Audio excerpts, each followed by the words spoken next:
Друзья, всем привет! Это будет небольшое видео о скрипе в передней подвеске, а именно о шаровых опорах. В общем, надоел мне скрип в подвеске. Машина с левой стороны стала скрипеть прям как телега. Решил на досуге заехать на яму и разобраться, в чем причина. Сам звук выглядит так. Вот такой скрип у нас в подвеске с левой стороны.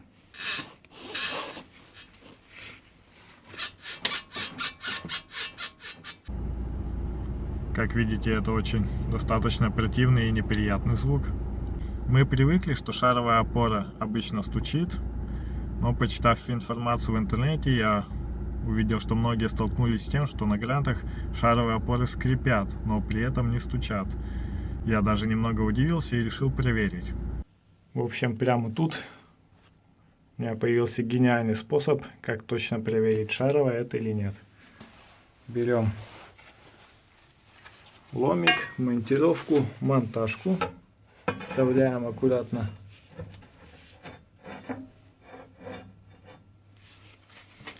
между диском шаровой, чуть-чуть надавливаем, и второй человек начинает машину качать.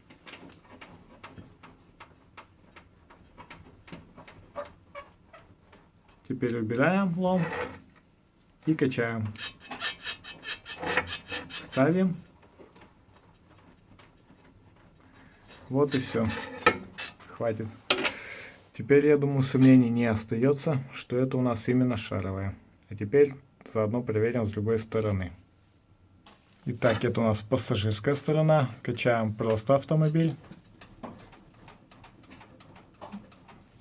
Посильней. Ну, изредка небольшие скрипы. Стоп. И если подставить лом и очень сильно покачать, то слышно, как скрипит водительская сторона.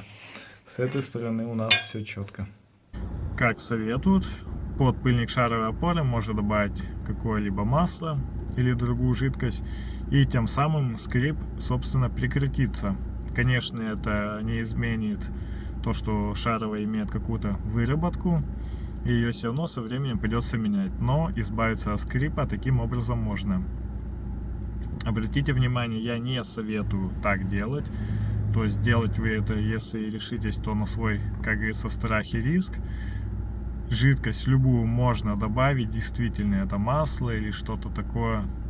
Но при этом надо понимать, что шаровую все равно лучше в ближайшем времени поменять. Такую меру я рекомендую только как временную, чтобы ваша машина не скрипела как телега.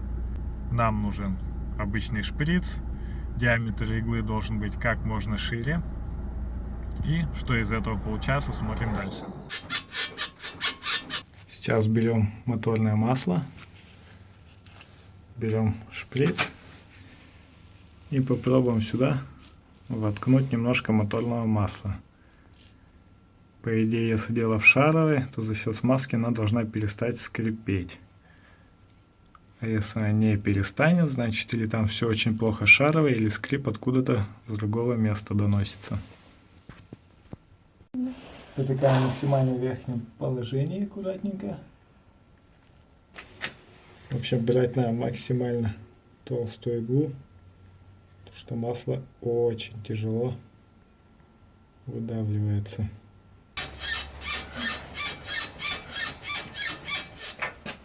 Так, ну пока видим, результат не изменился, надо еще поездить. Так, наверное, еще попробуем брызнуть побольше. Так, ну, набрызгали мы аккуратненько, поездим, и результат уже будет виден через пару поездок.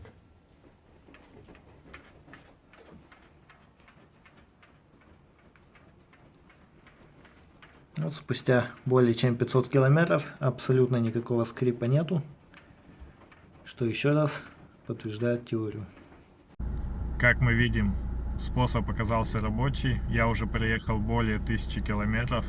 Скрипов у меня по-прежнему нету, шаровая не стучит, но в любом случае я со временем буду ее менять и не затягивать.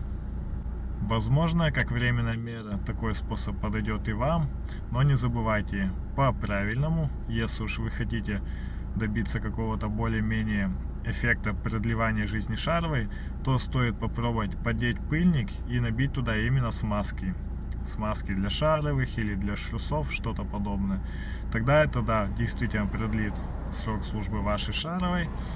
А метод с добавлением жидкости это все временный, и он все равно со временем, этот скрип появится, пока вы шаровую не поменяете. Такое было простое видео, друзья. Думаю, кому-то оно будет полезным. Ставьте лайки, пишите в комментариях, как вы избавляетесь от скрипа подвески. Не забывайте, если данная тематика вам интересна, обязательно подписывайтесь на канал.